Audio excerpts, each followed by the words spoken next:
국민의힘 의원총회에서 한동훈 비상대책위원장 카드가 부상했습니다. 이를 두고 당내에서 뜨거운 설전이 벌어지기도 했는데요. 더불어민주당에서도 이낙연 신당을 둘러싼 계파 갈등이 심화하는 분위기입니다. 네, 두 분과 정치권 소식 짚어보겠습니다. 최수영 시사평론가, 김성환 시사평론가 나와 계십니다. 어서 오세요. 어서 오십시오. 네, 국민의힘은 이제 비상대책위원장 인선에 속도를 내고 있죠. 어제 의원총회에선 한동훈 원희룡 장관이 물망에 올랐는데 특히 한 장관이 비대위원장에 적합한지를 두고 찬반 논란이 뜨거웠다고 합니다. 네, 그렇습니다. 그러니까 지금 사실 당의 위기 상황이죠. 집권 여당이고 그다음에 대선에서 승리한 정당이 벌써 세 번째 비대위를 구성하는 것 아니겠습니까? 네. 그렇다면 이게 비상이 도대체 당의 일상이 되었다는 건데 이건 굉장한 사실 위기 상황이죠. 더더군다나 지금은 총선이 뭐 이제는 4개월밖에 남지 않은 그런 말을 목전에 둔 상황 아니겠습니까? 그러다 보니까 저는 한 세 가지 정도가 아마 그 비대위원장의 좀 여러 조건이 되지 않을까 싶은데 첫 번째가 일단 이렇게 위기 상황을 돌파할 수 있는 돌파력이 있어야 되겠죠. 두 번째가 이제 지금 여러 가지 비윤과 친윤 이렇게 당내에 좀 세력들이 분화되어 있는데 이를 갈등 조정을 할 수 있는 능력이 있어야 되겠고 세 번째가 가장 중요하죠. 총선의 당의 방향성을 설정할 수 있는 그런 사람이 돼야 됩니다. 이 세 가지가 충족된 다음에 그 다음에 또 하나 비대위가 길면 안 됩니다. 그러니까 내년 한 1월 10일 정도로 예상되는 공천관리위원회가 출범할 텐데 그때가 되면 공천관리위원회가 모든 뉴스를 다 가져갈 겁니다. 그러니까 남은 한 달 정도 기간 당을 안정적으로 안착시키는 동시에 그다음에 여러 가지 갈등도 좀 조정하면서 당의 총선 방향성을 제시해야 되는 그런 막중한 임무를 가진 사람이 지금 비대위원장이 돼야 되는 거죠. 그렇기 때문에 지금 어저께 당내에서 굉장한 이제 경론이 벌어진 거죠. 그럼 누가 적임자냐. 근데 지금 보도를 종합해 보면은 이제 그 한동훈 장관 얘기와 원희룡 장관 이야기가 많이 나오고 그다음에 그럼에도 불구하고 이제 뭐 이를테면 김한길 위원장이라든가 하는 이런 분들에 대한 얘기도 있었던 것 같아요. 이제 그런데 제가 여기서 중요하게 보는 건 이제 일요일 날쯤 이제 의원총회가 다시 열리겠죠. 그래서 여러 가지 이제 의견을 다시 조율하겠지만 저는 이 세 가지뿐만 아니라 그다음에 가장 지금 이 짧게 한 달 동안 누가 더 당을 그러면 이렇게 흔들리지 않게 안착시킬 수 있느냐 그런 측면에서 놓고 본다면 한동훈 장관 카드가 나쁜 카드는 아닌데 다만 그럼 제가 얘기했던 이 세 가지 조건에 부합할 수 있느냐 그렇다면 저는 답은 하나가 있다. 한동훈 장관을 만일 비대위원장 시킨다 그러면 대통령과 용산층이 할 말을 하는 한동훈 비대위원장이 돼야 되지 그렇지 않고 이 상황을 다시 무마하려는 그 브릿지 형태의 비대위원장은 또 다른 위기를 불러올 수밖에 없기 때문에 저는 그런 조건이 충족된다 그러면은 저는 이를테면은 용산과 그러니까 한동훈 장관 그다음에 국민의힘과 여러 가지 물밑 조율을 통해서 당의 정체성과 방향성을 설정할 수 있는 권한 정도를 줬을 때 한동훈 비대위원장 카드는 먹힐 수가 있지 그렇지 않고 그냥 명망가 그다음에 지지도 높고 인지도가 있다는 사실 하나만으로 이 중책을 맡긴다는 건 한동훈 장관이 굉장히 지금 정치 초년이기 때문에 이런 부분들이 함께 고려돼야 될 요소라고 저는 생각을 합니다. 네, 어제 의원총회 한번 평가해 주시죠. 국민의힘이 아직도 정신을 못 차렸다는 얘기를 들어야 된다 이런 생각이 좀 드는데요. 한동훈 장관을 장관직에서 내려오지도 않은 사람인데 어떻게 비대위원장을 임명하겠다고 얘기하는 것인지 또 지금 개각도 지금 뭐 후임 장관이 누군지 임명도 지금 안 한 상황이고 인사청문회를 또 거치지도 않았는데 근데 후임 장관은 오기도 전에 그냥 대행 체제로 만들고 한동훈 장관 얼른 국민의힘으로 빼서 비대위원장 시키겠다고 하는 발상은 어디서 나오는 건지 잘 모르겠어요. 이렇게 해가지고 선거 과연 국민의힘이 치를 수 있을 것인가 여기에 대해서 좀 회의감을 갖게 만드는 일이 아닐까 싶은데요. 예를 들면 이제 이런 거잖아요. 한동훈 장관을 선대위원장으로는 충분히 임명할 수 있을 거예요. 왜냐하면 선대위원장은 뭐 선거 앞두고 난 다음에 바람머리 역할도 하고 얼굴 역할도 해야 되고 그렇기 때문에 수도권에 어딘가 출마하고 전체 의원들을 좀 힘내게 할 수 있는 그런 역할을 하는 것만 해도 되는 건데 비대위원장은 그거하고는 전혀 다른 차원의 문제예요. 사실상의 당대표 역할을 하는 거거든요. 아니 지금 법무부 장관이었던 사람, 그리고 정치 한 번도 안 했던 사람 이런 사람을 바로 뽑아가지고 당 대표 역할을 시켜버리겠다? 이게 어디서 나온 발상인지 잘 모르겠어요. 근데 더 심각한 문제라고 생각하는 건 친윤계 의원들이 일제히 한동훈 장관을 지금 밀어야 된다고 생각하는 모양이에요. 근데 이 얘기는 뭐냐면 또 수직적인 당정 관계를 바꾸자. 용산 이중대가 되면 안 된다고 하는 그런 요구가 있는 건데 그렇게 하니까 안 되는 거네. 그러니까 우린 그냥 차라리 대통령한테 코드 쫙 맞춰서 가야 되겠네. 이런 인식, 이렇게 해야 당이 안정이 될 것 같다고 하는 인식에서 나온 발상이 아니면 전 도저히 한동훈 장관 비대위원장을 임명하겠다는 얘기는 못 나온다고 생각해요. 이렇게 움직여가면 결국은 중도 확장도 실패하고 선거에도 질 수밖에 없을 것이다 이렇게 생각합니다. 네, 지금 잠깐 언급을 해주셨듯이 이 수직적 당정 관계를 비판하는 목소리가 계속해서 나오고 있습니다. 물론 윤재용 대표 권한대행은 그렇게 생각하지 않지만 국민 눈높이를 고려해야 한다 이렇게 언급을 하기도 했는데요. 그러면 어제 의총에서 이렇게 일부 의원들이 한동훈 장관을 비대위원장으로 제안한 거에 대해서 용산의 의중이 실렸다고 볼 수 있을까요? 그래서 저는 용산의 의중이 실렸다기보다는 지금 어쨌든 한동훈 제가 조금 전에 말씀드렸지만 한동훈 장관이 만약 비대위원장 역할을 하게 된다면은 정말 수직적인 당정관계라는 것을 다시는 국민들이 인식하지 못하도록 예. 방향성을 바꿔줘야 합니다. 왜 그러냐면 사실은 윤재옥 원내대표 입장에서는 당정관계가 수직적이 아니라고 얘기했지만 네. 사실 이렇게 정치의 영역에서는 우리가 어떤 사실이 아니냐, 옳고 그르냐의 문제가 아니라 국민이 어떻게 인식하고 받아들이냐 인식의 영역이 더 중요합니다. 사실의 영역보다는 인식의 영역이 정치에서는 더 많은 비중을 차지하고 있기 때문에 많은 국민들이 그다음에 여러 가지 정치권에서 정말 당이 제 역할을 못하고 혹시 그냥 용산의 의중에 끌려다니는 것 아니냐 이런 비판들을 하지 않습니까? 네. 더더군다나 왜 지난 우리 10월 17일 강서구청장 재보궐선거 때 어쨌든 그때 그 후보 공천이 좀 여러 가지 부적격하고 여러 가지 얘기가 있었는데 결국 당이 그것을 관철시키지 못했잖아요. 그래서 당의 후보로 내지 않았습니까? 그렇다면 당이 무언가 시중의 여론과 어떤 우리 전반적인 국민 여론을 용산 측과 제대로 조율하지 못했다는 그런 측면이기 때문에 네. 원내대표의 얘기에도 불구하고 무언가 당정 관계가 새롭게 정립돼야 한다는 요구는 당연히 분출되는 게 맞다고 보고 예. 그렇다면 이번 비대위는 그런 요구에 부응하는 그런 비대위가 되어야죠. 그렇지 않고 간다면은 사실은 김기현 대표 체제와 뭐가 다를 수 있겠느냐라는 또 비판이 나올 수가 있겠죠. 그런 측면에서 저는 한동훈 장관이나 원희룡 장관 카드가 좋을 수 있는 카드는 되지만 당을 안정기에 갈 수 있는 카드, 그다음에 당장은 이제 뭔가 어떤 다른 잡음들이 나오지 않게끔 하는 카드는 될 수 있지만 실질적으로 그럼 총선을 견인할 수 있는, 승리를 견인할 수 있는 그런 비대위원장 카드냐, 그건 아직도 검증이 안 됐다는 거죠. 그래서 저는 선결 조건으로 무언가 당정 관계의 새로운 정립이라든가 당이 무언가 이제는 총선을 치를 주도적 역할, 물론 대통령 간판과 대통령의 지지율로 선거를 치른다고 여당은 그렇게 할 수밖에 없지만 그럼에도 불구하고 당이 주도적으로 일신도 면모하고 그다음에 뭔가 새로운 인물을 영입하면서 라인업도 다시 한번 짜고 이런 과정들을 통해서 국민의힘이 뭔가 바뀌어졌다는 것을 보여줄 때만이 저는 비대위가 역할을 할 수 있는 거라고 보고 또 그래야만 그 비대가 연착륙을 할 수 있을 겁니다. 그런 측면에서 그런 조건들이 수용되거나 혹은 관철되거나 혹은 조율이 될 수 있도록 지금 출범하는 비대위 혹은 지금 지도부는 그걸 가지고 의원들과 내일 일요일 날 의원총회 소통도 해야 되지만 저 용산의 정무라인과 소통할 때도 이런 점들을 과감하게 부각시키고 또 관철시켜낼 그런 의지가 있어야 된다고 저는 생각합니다. 네, 만약에 한 장관이나 원 장관이 비대위원장으로 오게 될 경우 이 당정관의 방향성을 좀 재편해야 된다 이렇게 말씀을 해주셨는데 그럼 그 가능성은 얼마나 된다고 보세요?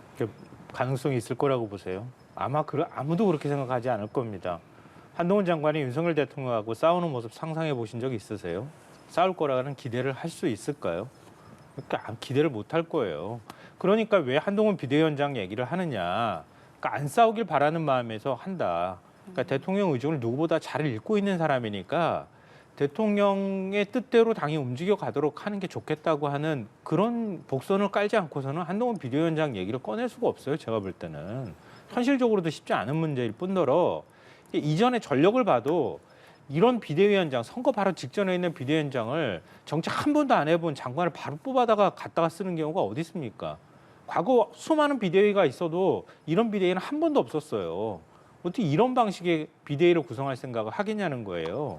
이건 결국은 곧 지난 그 강서구청장 재보궐선거에서 드러난 민심은 대통령이 변해야 한다는 거예요. 한마디로 정리하면.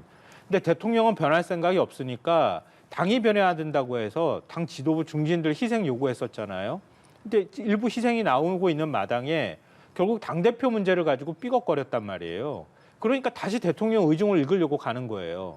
그러면서 대통령 의중 잘 읽을 수 있는, 대통령하고 갈등 없을 수 있는 사람이 누구냐. 이것도 다시 쳐다보니까 한동훈 장관밖에 없네. 이렇게 얘기하는데 그 한동훈 비대위가 어떻게 대통령하고 맞서면서 수직적인 당정관계 바꾸자고 얘기할 수 있겠어요. 이건 제가 볼 땐 거의 불가능한 얘기입니다. 만약에 다가오는 선거가 대선이라 그러면 얘기가 달라질 수 있어요. 임기 말에 대선이고 이 정권하고 차별해야 된다. 새로운 정권을 만들어야 하기 때문에 그런 절박감에서 나오는 거라면 모르겠는데 그런 것도 아니잖아요. 지금 총선인데 어떻게 그렇게 할 수가 있겠습니까? 그러니까 한동훈 장관을 찾지 말고 뭐 이거는 고언이라고도 할 수 있겠지만 비대위원장 역할을 맡을 수 있는 당 중진들도 있을 수 있잖아요. 그렇지 않습니까? 국민의힘에 그렇게 사람이 없습니까? 그렇지 않거든요. 그럼 그런 중진 중에서 임명할 수 있는 것도 하나의 방법이 될 수 있다고 저는 생각해요. 그리고 그 김한길 국민통합위원장 뭐 대통령하고 가까운 관계 또 민주당 경력도 있기 때문에 안 된다 이런 것도 얘기하고 있지만 차라리 그런 게 오히려 나은 선택지가 될 수도 있다고 생각해요, 저는. 그러면 이렇게 일부 의원들이 한동훈 장관을 추천한 게 용산의 의중이 실렸다고 보시는 건가요? 그렇게밖에 해석이 안 되잖아요, 지금. 왜 일제히 친윤계 의원들이 친윤계 그것도 찐윤이라고 불리는 의원들이 왜 일제히 한동훈 장관 모셔와야 된다는 얘기를 하겠습니까? 다급한 마음도 이해할 수 있지만 지금 다급함으로만 국민의힘을 끌고 갈 수 있겠습니까? 결국은 의중이 실렸다고밖에 해석이 안 되는 거죠. 저도 짧게 하나 첨언하면은 이제 그 지금 이제 김성환 평론가께서는 이제 대통령과 싸운다는 이제 그 말하자면 한동훈 장관의 관계라 그러는데 싸움을 할 필요가 없죠. 그러니까 할 말을 하고 전달할 건 전달하면 되는 거죠. 근데 그동안 제가 보기엔 그동안에는 그런 과정들이 그 말하자면 좀 활성화되지 못하고 그다음에 뭔가 용기 있게 그런 건 하지 못했다. 그러니까 할 수 있다면 이제 대통령의 뜻을 잘 아는 사람이 비대위원장으로 온다 그러면은 정말 시중의 민심을 가감없이 전달하고 거기에 따른 이제 당정의 보완 대책들을 마련해내는 그 통로 역할을 하면 될 수 있으니까 그런 점들이 아마 이제 내일 당의 의총 과정을 통해서 상당 부분 이제 논의될 거라고 봅니다. 네, 이렇게 여건이 재정비하는 상황에 맞춰서 올해 마지막 순방을 마친 윤석열 대통령이 이제 조만간 추가 개각 단행할 예정입니다. 이 한동훈 법무부 장관이 아무래도 포함 여부가 최대 관심사인데 개각 대상에 포함될 거라고 보십니까? 글쎄요, 참 저도 이게 딜레마입니다. 그러니까 왜 그러냐면은 지금 원래 당초에는 그 대통령실도 거의 밝힌 바가 있지만 한동훈 장관 연말까지는 개각 포인트가 없다고 이제 그렇게 요인이 없다고 얘기를 했는데 네. 지금 당에서 이렇게 이제 말하자면은 요구가 분출하고 당이 그것을 이제 윤재옥 이제 대표 체제 내에서 총론을 모아서 용산 정무수석실에 전달해서 여러 가지 좀 개각 요소에 포함시켜 달라고 얘기하는 순간 이건 빨라지겠죠. 속도가 빨라지겠죠. 그렇기 때문에 왜냐하면 지금 비대위가 지금 당장 다음 주에 좀 출범을 해야 되니까 네. 그렇다면 대통령이 다음 주 초로 지금 18일 정도로 개각이 많이 예상이 되는데 그 자리에서 법무까지 포함을 하고 차관 대행 체제로 시킨다 그러면은 그건 이제 청문 준비 과정을 통해서 이제 뭐 차관 대행이 준비하면 될 일이고 새로운 지명자가 이제 청문 준비를 하면 되니까 장관은 바로 빠져서 그러면 이제 당으로 이제 오는 모습이 되겠죠.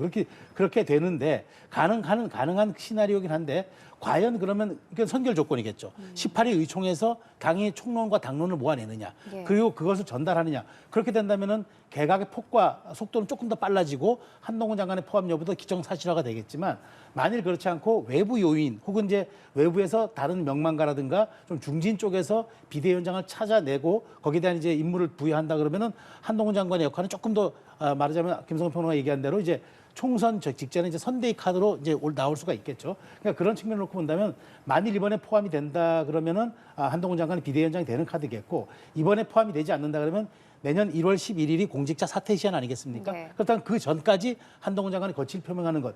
그리고 보는데 저는 내일 의총 결과에 따라서 이 개각의 폭과 속도, 그다음에 한동훈 장관의 포함 여부는 당연히 결정이 되겠죠. 그래서 사실은 내일 오후의 의총에 따라서 이 부분은 결론이 날 거라고 저는 생각이 듭니다.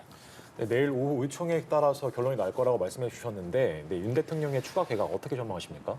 그러니까 모든 게 다 헝클어져 버린 거예요. 지금 김기현 대표가 뭐 사실상 강제로 끌어내려졌다고 해도 과언이 아닌데 대통령이 경로했고 그 의사가 전달이 되면서 갑자기 SNS에 사퇴문 올리고 지금 잠적해 버린 상황이잖아요. 그러니까 이렇게 뭔가 과정이 부드럽게 진행되지 않고 굉장히 거칠게 진행된 건 결국 윤석열 대통령의 의중에 따른 것이라고밖에 볼 수가 없는 거예요. 그러면 대통령이 지금 이렇게 상황을 만들어 버렸으면 그 이후에 플랜 B가 있어야 될 거 아니에요. 근데 그걸 보고 그런 일들이 벌어져야 되는데 지금 고려한 흔적이 별로 없어요. 1차 개각으로 발표했던 사람 장관 6명 지금 인사청문회 줄줄줄 다 기다리고 있어요. 아직 임명도 안 됐어요. 그런 상황에서 지금 개각 빨리 또 앞당겨야 돼요. 한동훈 장관부터 빨리 빼줘야 되는 상황이 돼버린 거예요. 그럼 한동훈 장관 빼주고 난 다음에 후임 인사청문회 또 걸려 있어요. 후임 인사청문회 걸려 있는 상황에서 국정원장부터 시작해서 지금 다 임명해야 되는 상황인데 그렇게 인사청문회 국면에 들어가 있는 상황에서 28일 날 본회의 임시회 본회의 때 민주당이 지금 쌍특검부터 시작해서 다 통과시키겠다는 겁니다. 그럼 김건희 특검법은 어떡할 거예요? 그럼 그 국면이 지금 해를 넘기면서 계속될 거예요. 더 중요한 게 있어요. 내년도 예산안 이거 어떻게 처리할 겁니까? 이게 다 엉클어져 버린 거예요. 지금 비대위원장도 임명해야 되죠. 공천관리위원장도 연초에 임명해야 되죠. 이거 지금 어떻게 정리해 나갈 겁니까? 정리가 너무 쉽지가 않은 상황이라는 거예요. 그러니까 지금 어쨌든 벌어진 일이라고 하면 국민의힘 내부에서 그동안에 뭐 윤석열 대통령 뜻도 그랬을 거라고 생각하는데요. 질서 있게 상황을 정리해 나가기 위해서라도 그 한동훈 장관을 어거지로 뽑아가지고 비대위원장 시키지 말고 있는 상황 안에서 당을 안정적으로 관리해 나가면서 공관위원장 그리고 선대위 체제로 넘어가면 되니까 그런 방식들을 선택하는 게 낫지 어거지로 한 장관을 비대위원장으로 뽑아 올리고 난 다음에 만약에 또 삐걱거리면 어떡할 겁니까? 선거 앞두고 난 다음에. 그러니까 그리고 뒷일은 또 다시 또 더 복잡해질 거라는 거예요. 그래서 한동훈 장관 이름이 뭐 거론될 수는 있다고 보는데 좀 우리 정치에서 그런 거 있잖아요. 국민들 기대감이 있고 지지자들이 좀 좋아하는 정치인이 있다고 하면 좀 이렇게 깜짝하면서 꺼내는 카드도 있어야 민심이 움직이지 않겠어요? 계속 거론이 되면 나중에 가서 꺼내놔 봐야 헝카드가 다 돼버리잖아요. 왜 이렇게 한동훈이라는 카드를 다 이렇게 뭐라 그럴까요? 낡은 카드로 만들어버려서 나중에 가서 정말 쓰임새가 있을 때 못 쓰게 만드는지 저는 이해가 안 돼요, 잘. 그러니까 계속 그런 선택을 지금 해가는 것 같아서 국민의힘이 왜 이런 선택을 해가는지 이런 거에 대해서는 좀 납득할 만한 뭔가 설명들이 좀 있어야 될 거라고 저는 생각합니다. 네, 알겠습니다. 한편 내년 총선 불출마를 선언한 장제원 의원이 자신의 지역구죠. 부산 사상구에서 마지막 의정 보고회를 열었습니다. 여기서 끝까지 윤석열 정부에 대한 애정을 드러냈는데 행보 어떻게 보셨나요? 참 그 솔직한 저는 그 장제원 의원의 그 아마 마음이 담긴 거라고 봐요. 그러니까 잊혀지는 것은 두렵다. 사실 정치인 입장에서 잊혀지는 것만큼 두려운 건 없습니다. 정치인이 사실은 자기 부고기사 빼고는 다 내달라고 하는 게 정치인의 그 홍보에 대한 그 논리고 심리인데 본인 입장에서 이렇게 자발적으로 사실 이제 부산에 자기 사실 텃밭이라고 할 수도 있죠. 삼선했던 지역을 떠난다는 게 쉽지는 않을 겁니다. 그런데 더 중요한 건 그걸 거예요. 일단 장제원 의원의 저는 진정성을 의심하지 않습니다. 그래서 장제원 의원이 윤석열 정부를 탄생시킨 개국공신인 만큼 본인의 어떤 희생과 불출마의 용단을 통해서 뭔가 총선의 혁신의 물꼬를 틔워주고 그다음에 새로운 인물을 수혈할 수 있는 그런 단초를 마련해 주었다면은 저는 그게 굉장히 높이 사야 되고 더 역으로 지금 여러 가지 지금 장제원 의원에 대해서 혹은 뭐 후일에 뭔가 보장받지 않았느냐 얘기하는데 저는 그 생각입니다. 자, 만일 총선에서 진 다음에 그게 나중에 오는 자리가 무슨 의미가 있겠습니까? 그러니까 저는 물론 그게 이제 뭐 입각이 될 수도 있고 뭐 부산시장 여러 가지 얘기가 나오지만 저는 지금만큼은 정말 장제원 의원이 간절한 마음으로 윤석열 정부의 성공을 위해서 이번 총선에서 승리하지 못하면 정말 정부조직법 하나 대선에서 이기고 나서도 정부조직법 하나 통과시켜서 자기가 할 수 있는 공약만큼의 내각도 꾸리지 못하는 이러한 현실을 탈피해서 최소한 3년 차이는 윤석열 정부가 일할 수 있도록 해줘야 한다는 그런 절박감과 그런 소신이 담긴 저는 그 사실은 행보였고 결단이었고 보는데 다만 이제 그 장제원 의원은 속이 많이 아프고 쓰릴 겁니다. 이제 유권자들에 대한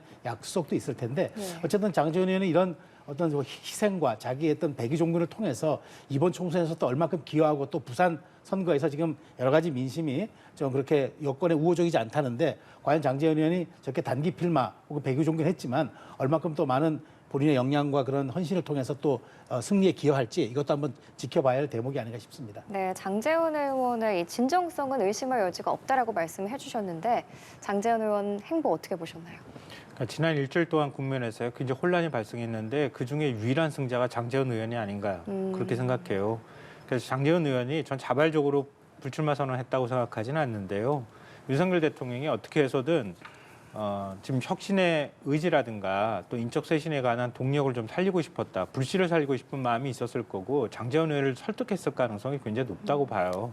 근데 그렇다 하더라도 장제원 의원이 PK 민심이 상당히 안 좋은 상황에서 먼저 불출마 선언을 함으로써 자기의 훗날도 어느 정도 보장받을 수 있는 조건을 만들었고 그리고 부산 경남 지역에 이 다가오는 총선에서 선거 여론을 이끌어가는 역할을 하는 데 있어서 또 일정 부분 기여할 수 있는 그런 길을 만들었다고 생각해요. 그러니까 부산 엑스포 유치 실패 이후에 PK 여론이 급격히 나빠졌다는 평가가 나오고 있잖아요. 근데 그런 상황에서 차기 부산시장을 노리든 아니든 간에 다가오는 총선에서 장제원 의원이 최소한 PK 지역 민심이라도 돌릴 수 있는 역할을 기여할 수 있는 역할을 하는 데 있어서는 이번 불출마 선언이 적지 않은 의미를 가질 수 있다 이렇게 생각합니다. 그러니까 그런 면에서는 장제원 의원이 굉장히 정치적 선택을 잘했다고도 볼 수 있고 불가피하지만 뭐 국민의힘 입장에서는 굉장히 좋은 선택을 했다고도 볼 수 있을 것 같아요. 네, 이번엔 민주당 얘기 한번 해보겠습니다. 당내 비명계 모임 원칙과 상식이 공개적으로 이재명 대표의 사퇴와 통합 비대위를 요구했는데요. 이재명 대표는 단합에 무게를 두었고 홍익표 원내대표는 당 지도부 흔들기라고 강조했습니다. 이거 어떻게 보셨습니까? 일단 민주당 상황을 보면은요, 자꾸 국민의힘하고 비교가 되잖아요. 국민의힘은 너무 시끄러워서 문제가 되는데 민주당은 너무 조용해서 문제다 이런 얘기를 하잖아요. 뭐 홍익표 원내대표가 그렇게 얘기를 했다고 하더라고요. 혁신 요구에 대해서 민주당은 민주당의 시간표대로 간다, 혁신하겠다 이런 뜻을 밝혔다고 해요. 근데 국민의힘이 뭐 그 시끄럽다고 해서 민주당도 꼭 시끄러워야 되리라는 법은 없거든요. 네. 근데 시끄럽다고 하는 것의 좋은 점은 국민들의 시선을 뺏는다고 하는 거예요. 네. 그러니까 민주당은 너무 국민의 시선을 못 받고 있는 거죠. 시끄럽게 와글와글 하는 게 정치의 뭐 기본 본령에 가까운 일이기는 하나 민주당에서 뭔가가 뭐 변화의 움직임이나 이런 것들이 일었으면 좋겠다고 하는 사람들의 기대감은 좀 충족시키지 못하고 있는 것 아닌가 이런 지적을 받을 수 있을 것 같고요. 다만 이제 지금 얘기 나오는 것처럼 원칙과 상식 의원 4인방이 얘기하는 것처럼 그것도 사실 당 다수 의원들의 생각하고는 좀 다르거든요. 네. 뭐 예를 들면 이재명 대표 사퇴하고 통합비대위로 가야 된다. 이게 누가 공감할 수 있겠습니까? 당대표 흔들기라고밖에 이해할 수가 없을 텐데요.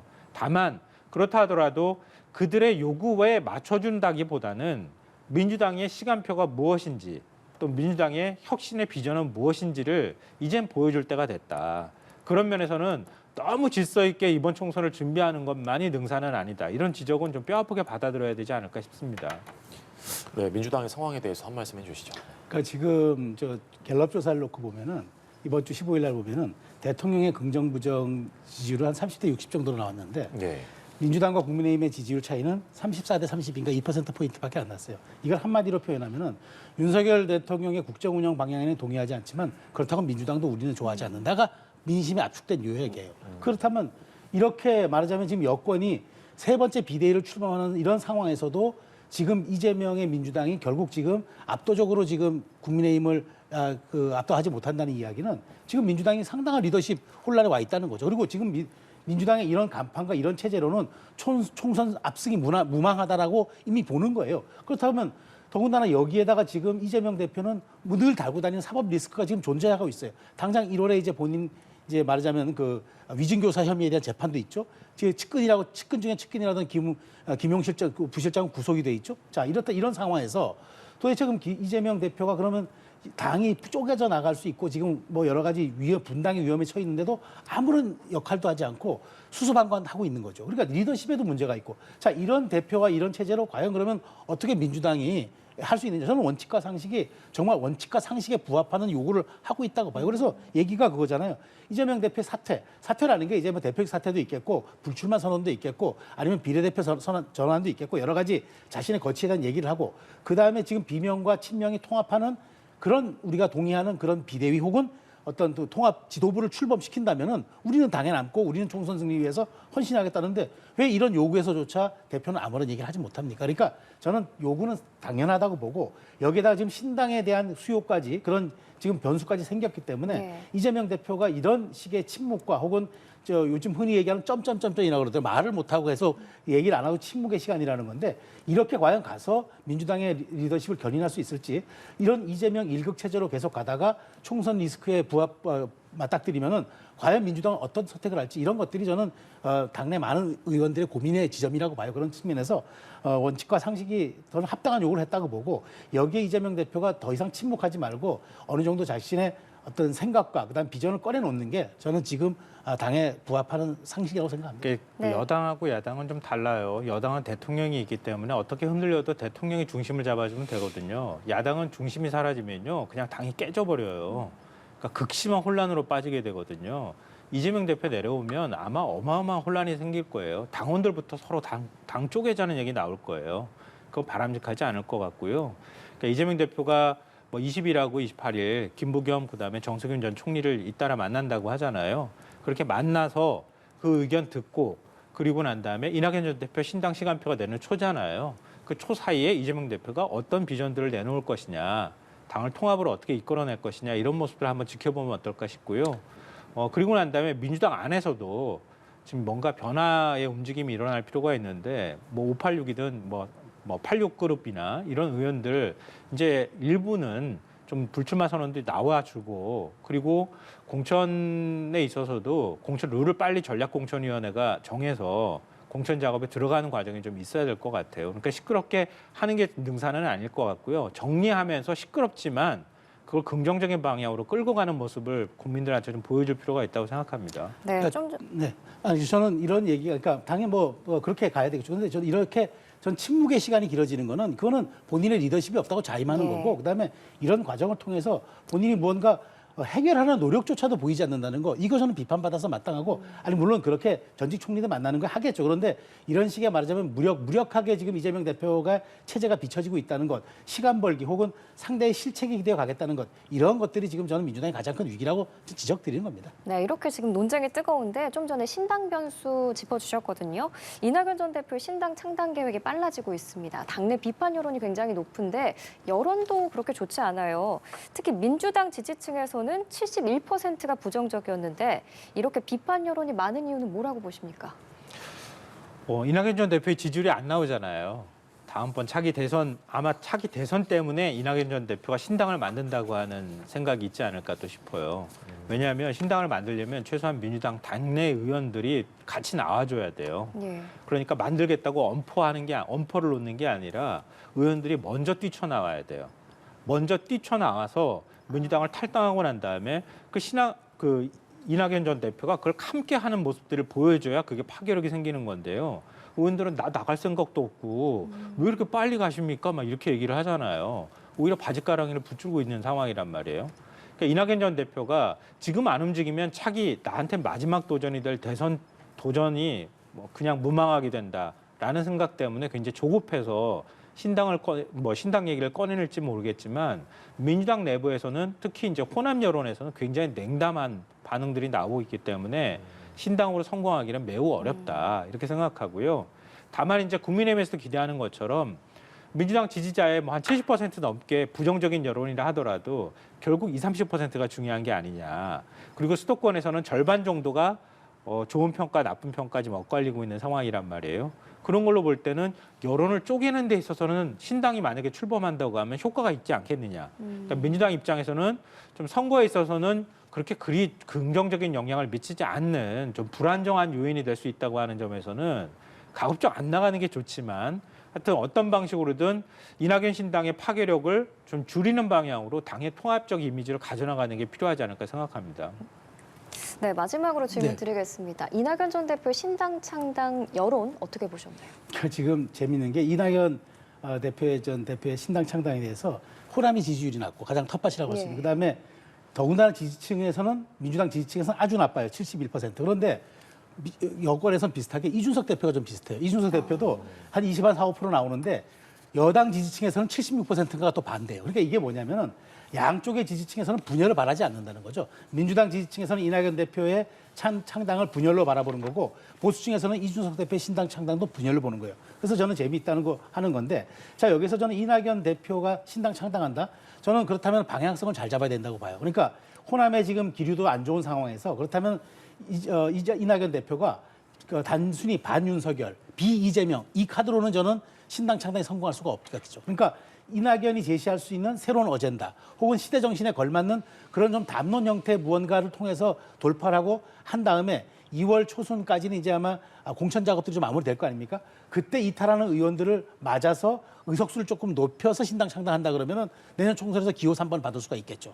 그러면 좀 얘기가 달라질 거예요. 그렇게 그 전까지 이른바 반윤석열 뭐 당연히 이렇게 앞장서겠다. 그다음에 비이재명 우리가 이제 민주당에 혁신하겠다. 이래서 나온 사람들로만 동력을 가지고 가기에는 너무 약하고 새로운 방향과 의제 설정을 통해서 2월 달 혹시 공천에서 탈락한 현역 의원들 최다수 끌어들여서 20석 이상만 만든다면 기호 3번 만들 수 있을 거예요. 그러면 저는 이제 좀 분위기가 달라지는데 그 전까지 사실은 이러한 비판과 이런 비난을 감내하면서 갈 수 있는 뚝심과 그다음에 이런 시베리아 벌판을 헤쳐나갈 수 있는 그런 본인의 어떤 그런 지금 이 어떤 뭐 권력욕이라고 그래야 되나 아니면 뭐 본인의 어떤 그 열기라고 그래야 되나요? 그런 것들을 얼마큼 이어나갈 수 있는 동력이 되겠느냐.